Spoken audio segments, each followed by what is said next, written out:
የሲፎራ ሴል የዚህ ዓመት የመጨረሻው ነገ ኦክቶበር 31 ይጀመራል።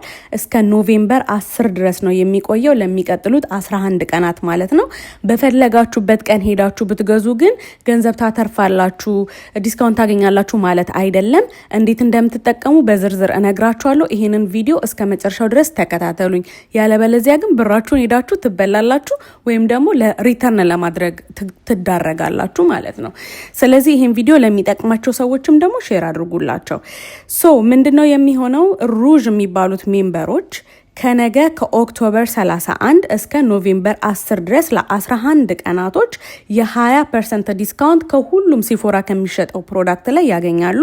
ከሲፎራ ኮሌክሽን ደግሞ 30% ነው። ሩዥ የሚባሉት እነማን ናቸው? በዚህ በአንድ አመት ውስጥ $1000 እና ከዛ በላይ ሲፎራ ስፔንድ ያደረጉ ሰዎች ናቸው።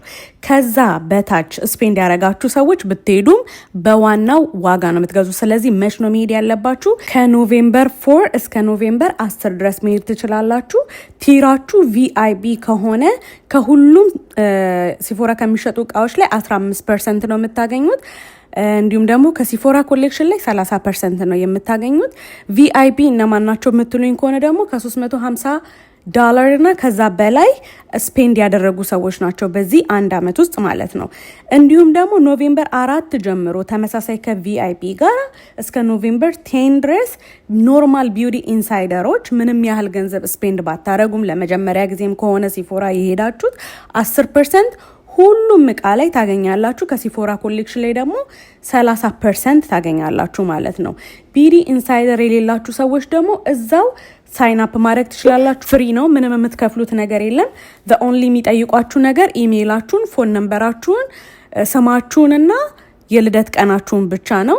ስልካችሁን አለመስጠት ትችላላችሁ። በኢሜይል ብቻ ክሬት ማድረግ ትችላላችሁ። ኢሜይል እንዲላክባችሁ ማትፈልጉ ከሆነ ደግሞ ዝም ብላችሁ ኢሜይልም ክሬት አድርጋችሁ ሬጅስተር ማድረግ ትችላላችሁ።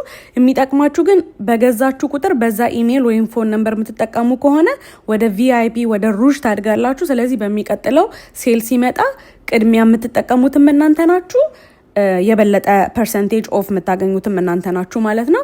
ከዛ በተጨማሪ የልደት ቀናችሁ ላይ የበርዝዴይ ጊፍት ይሰጣችኋል። ፍሪ ሳምፕል ደግሞ ይሰጣችኋል ሬጅስተር ስታደርጉ ማለት ነው።